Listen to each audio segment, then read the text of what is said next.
छत्रपती शिवाजी महाराज महाराजस्व समाधान शिबिराचे आयोजन पेण तालुक्यातील मांगरुळ या ठिकाणी या शिबिराचं आयोजन करण्यात आलं होतं।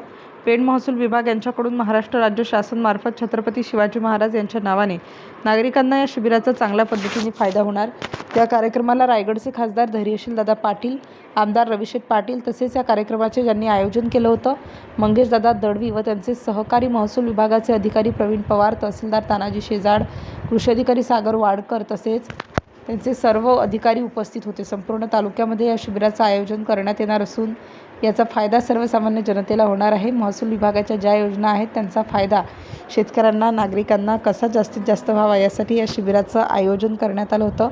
सातबारा असतील, नवीन नोंदी असतील, सातबारावरचा बोजा असेल किंवा बांधकाम संबंधित ज्या काही समस्या असतील अशा अनेक समस्या व कृषी खात्यातून शेतकऱ्यांचा कसा याचा फायदा होईल यासाठी या शिबिराचे आयोजन करण्यात आलं होतं। राष्ट्र माझा लाईव्ह न्यूजसाठी संजय गायकवाड, पेण, रायगड। छत्रपती शिवाजी महाराज महाराजस्व समाधान शिबिर याकरता आपण सर्व मंडळी या ठिकाणी जमलेलो आहोत। महाराष्ट्र राज्यानं गेल्या वर्षभरामध्ये माननीय मुख्यमंत्री देवेंद्रजी फडणवीस यांच्या नेतृत्वाखाली आणि महसूल मंत्री माननीय बावनकुळे साहेबांच्या नेतृत्वाखाली सर्वसामान्य जनतेला भेडसावणाऱ्या कायद्यामधल्या त्रुटी ह्या दूर करून त्या सोप्या करण्याचा प्रयत्न कायद्याच्या सुधारणेमध्ये या ठिकाणी केलेला आहे।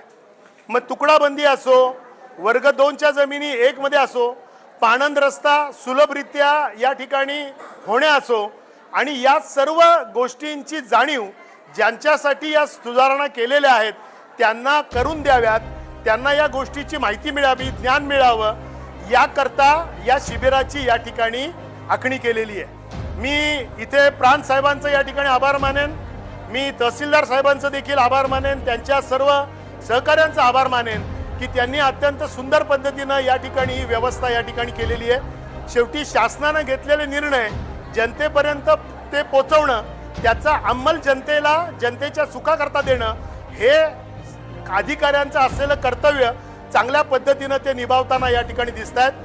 या शिबिरामध्ये घेतलेल्या निर्णयांची माहिती आणि घेतलेल्या निर्णयांच्या माहितीसोबत अगोदरच्या असलेल्या योजना, त्या योजनांचं घरपोच प्रमाणपत्र देणं हे दोन्ही विषय या ठिकाणी होत आहेत। मी मनापासून या योजनेचा लाभ सरकार आपल्या दारी आलेला आहे, या योजनेचा लाभ ग्रामस्थांनी आणि नागरिकांनी घ्यावा अशा पद्धतीची मी त्यांना विनंती करेन आणि ज्यांनी या सर्व शिबिराचं आयोजन केलेलं आहे त्या सर्वांचे या ठिकाणी मी आभार मानेन।